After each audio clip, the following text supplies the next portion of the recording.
আব্দুল সালাম, আপনাকে দিয়ে শুরু করতে চাই যে ফাহাম, আপনি জানেন যে আজকে সেনাপ্রধান, এটাকে আমি কি বলবো, উনি পোশাকে ছিলেন কিন্তু উনার বক্তব্যের ক্ষেত্রে উনি নিজেও বারবার বলেছিলেন কিছুটা মনের কথা বলছি, কিছুটা যেহেতু রাওয়া ক্লাবে অবসরপ্রাপ্ত কর্মকর্তারাও ছিলেন, সে তাদের পরিবাররাও ছিলেন, তিনি কিছু কথা বলেছেন। আমরা সেই কথাগুলির ব্যাপারে আপনাদের একটু মতামত জানবো চট করে। একটা আমি তাকে উদ্ধৃত করছি, বিডিআর হত্যাকাণ্ড নিয়ে জেনারেল ওয়াকারুজ্জামান বলছেন যে একটা জিনিস আমাদের সবসময় মনে রাখতে হবে, এই বর্বরতা কোনো সেনা সদস্য করেনি, সম্পূর্ণটাই তদানীন্তন বিডিআর সদস্য দ্বারা সংগঠিত, ফুল স্টপ। এখানে কোনো ইফ ও বাট নেই। ফার্ম, আপনার মন্তব্য শুনবো যদি ছোট করে, কারণ অনেকগুলি প্রশ্ন আছে ওনার বক্তব্যের। দেখেন, এখানে একটা ব্যাপার হচ্ছে যে ওই সময় তদন্তটা ভালো করে হয়নি। এটা হচ্ছে কি মানে ফ্যাক্ট।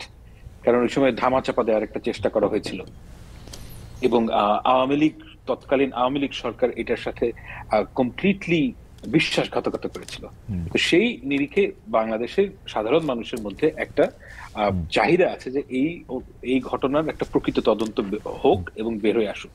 এবং আমি তার সাথে সেই যে সেই আকাঙ্ক্ষার সাথে সম্পূর্ণ একমত যে কারণ আপনাকে বুঝতে হবে যেখানে অনেকগুলো পরিবারের বিশাল ত্যাগ রয়েছে এবং তারা এগ্রিভড এবং তাদের যে বিচার পাওয়ার আকাঙ্ক্ষা, এটা খুব স্বাভাবিক এবং সেই বিচার পাওয়ার আকাঙ্ক্ষাটাকে আমাদের সম্মান করা উচিত। এবং সেই সম্মানের আঙ্গিকে আমি বলতে চাই যে এই বিচার পুনঃতদন্ত হওয়া উচিত, এতে কোনো সন্দেহ নেই। কিন্তু উনি যেটা, আমার ধারণা, অনুমান, উনি, এটা আমি নিশ্চিত না, এটা আমার রিডিং অফ দ্য ইভেন্ট, যে উনি এটার সাথে যেই অন্য পক্ষের কোনো একটা বৈদেশিক পক্ষের যেই যোগাযোগ, এটাকে সম্ভবত অ্যাড্রেস করার চেষ্টা করেছেন, সেই জায়গাটায় উনি নাকচ করে দিয়েছেন বলে আমার অনুমান। আমি তার মন জানি না, তো সেটা যদি হয়ে থাকে সেটা ভিন্ন আলাপ। কিন্তু আমি সম্পূর্ণ, যারা শহীদ পরিবার তাদের সাথে সম্পূর্ণ একমত যে এই ঘটনার তদন্ত হওয়া উচিত। আমি একই বিষয়ে আমি একটু জুলকারনাইন স্যার আপনার কাছে আসতে চাই যে স্যার, আপনি নিশ্চয়ই বক্তব্যটা শুনেছেন। তো সেই ক্ষেত্রে তিনি বলেছেন যে বিচার প্রক্রিয়া, যাদের শাস্তি হয়েছে তারা অপরাধ করেছে বলে শাস্তি হয়েছে। 51 জনের ব্যাপারে তার কাছে কিছু রিপোর্ট গেছে, তার মধ্যে তিনি তার থেকেও বেশি করেছেন সে তিনি বলেছেন। আপনি তার বক্তব্য সম্পর্কে কি বলবেন? জি, ধন্যবাদ খালিদ ভাই। আজকে বাংলাদেশের সেনাবাহিনীর প্রধান জেনারেল ওয়াকারুজ্জামান যা বলেছেন, ওনার ভাষাটা, বিশেষ করে বিডিআর এর বিষয়ে, আমার বিডিআর এর বিষয়ে আমি এতটুকুই বলতে পারবো যে যারা অপরাধ করেছে তারা শাস্তি পেয়েছে, এই কথাটা উনি যথাযথভাবেই বলেছেন। এখানে আমি কোনো ভুল অথবা কোনো অসঙ্গতির কোনো কিছু আমি দেখছি না। কারণ যারা এখানে শাস্তি লাভ করেছেন তারা বিভিন্ন রকমের অপরাধে যুক্ত ছিলেন। শুধুমাত্র যে তারা হত্যাই করেছেন তা না, তারা ওইখানে বিভিন্ন নারীর সম্ভ্রমহানি করেছেন, তারা ধর্ষণের মতো ভয়াবহ অপরাধের সাথে যুক্ত ছিলেন। এখন বিচার প্রক্রিয়াটা যখন চলে তখন আমার জানা মতে অনেকের মান সম্মানের কথা এবং সামাজিক অবস্থার কথা চিন্তা করে তাদেরকে যে ধর্ষণ করা হয়েছে এই কথাগুলো উজ্জ্ব রাখা হয়। অনেকে স্মল আর্মস এবং এক্সপ্লোসিভস এর মামলায় অ্যারেস্ট দেখানো হয়। সুতরাং ইন এ ব্রডার পার্সপেক্টিভ, এটা যে আপনার সঠিক হয়েছে অথবা বিচার যে আপনার শাস্তিগুলো যে দেয়া হয়েছে, শাস্তি যথাযথভাবে দেয়া হয়েছে বলে উনি যে মন্তব্যটা করেছেন, এখানে আমি কোনো ভুল কিছু দেখছি না। ওকে, নেক্সট প্রসঙ্গ। স্যার, আপনাকে ধন্যবাদ। ফাহাম আব্দুল সালাম, আমি আপনার কাছ থেকে জানতে চাইবো যে সেনাপ্রধান একটি প্রসঙ্গে বলেছেন, আমি একটু প্যারাফ্রেজ করি জিনিসটাকে, যে র্যাব, ডিজিএফআই, এনএসআই এরা প্যানিকড অবস্থায় আছে।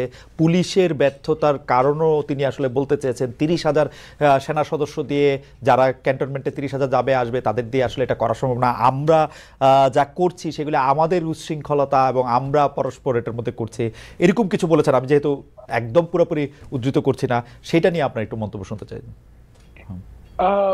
কথাটা তো সত্যই, মানে ব্যাপারটা হচ্ছে যে আমরা একটা এক্সট্রাঅর্ডিনারি ফেজে আছি এবং এই এক্সট্রাঅর্ডিনারি ফেজে থাকার কারণে কিন্তু মিলিটারির একটা যে ক্যাপাসিটি, সেটা ভীষণভাবে হ্যাম্পার্ড হয়েছে।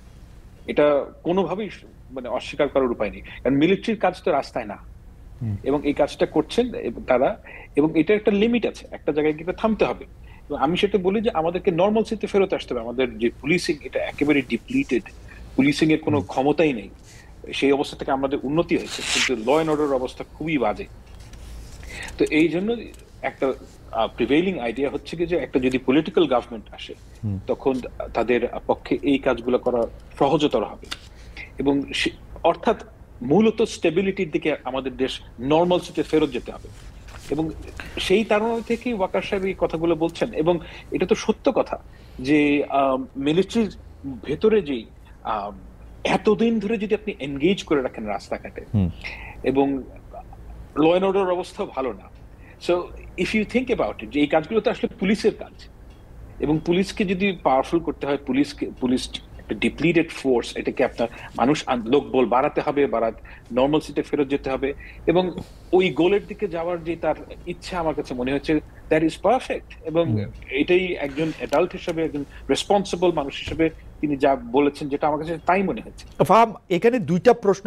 এক হচ্ছে যে আপনি কি পরে নিশ্চয়ই আরো আমরা বিস্তার করতে পারবো, যে আপনি কি এটা বলতে পারবেন যে কেন যেই কাজ পলিটিক্যাল গভর্নমেন্ট পারবে সেইটা নন পলিটিক্যাল গভর্নমেন্ট কেন পারবে না, যদি এটা আইন শৃঙ্খলার ব্যাপার হয়? এক, আর এইটা আগে একটু জি। Fantastic question. মানে বাংলাদেশের সরকার, বাংলাদেশ এমন একটা রাষ্ট্র যেটা ডিজাইনড ফর পলিটিক্যাল গভর্নমেন্ট, এবং এটা একটা নন পলিটিক্যাল গভর্নমেন্টকে এই দেশ গভর্ন করা সম্ভব না। কেননা আমি একটা ছোট্ট করে একটা উদাহরণ দিই, যেটা হচ্ছে কি আমাদের এই অন্তর্বর্তীকালীন সরকারের চাইতে অনেক বেশি পাওয়ারফুল এবং এইবল গভর্নমেন্ট ছিল 2007 সালের তত্ত্বাবধায়ক সরকার। 2007 সালে ওই সময় একটা তারা কমপ্লিটলি, এখন তো কোনো সরকারই ছিল না, 5ই আগস্টে তারা একটা ফাংশনাল গভর্নমেন্ট পেয়েছিল। এন্ড ইয়েট আপনি চিন্তা করে দেখেন যে তাদের যে সরকারের লাস্টিং লেগেসি, একমাত্র লাস্টিং লেগেসি হচ্ছে কি ভোটার আইডি কার্ড। কারণ আমাদের দেশের যেহেতু সরকারের মধ্যে ক্লায়েন্ট সরকার বলছি, ভুল বললাম, এই দেশের মধ্যে সর্বক্ষেত্রে ক্লায়েন্ট পেট্রন বেসড একটা রিলেশনশিপ তৈরি হয়। এখন বর্তমান সরকারের যেটা সবচেয়ে বড় সমস্যা, সেটা হচ্ছে কি তারা যদি বিউরোক্রেসি চালাতে যান, তাদের কাছে ক্যারেট নাই, স্টিকও নাই। স্টিক 5ই আগস্টে ছিল, সেটা ব্যবহার করেন নাই। এখন এই যে ক্যারেট, সবাই জানেন যে এই সরকার অল্প সময়ের জন্য আছেন, এবং এরপরে কি হবে তারা জানেন যে অন্য একটা সরকার আসবে, সুতরাং we must serve to that government. Okay.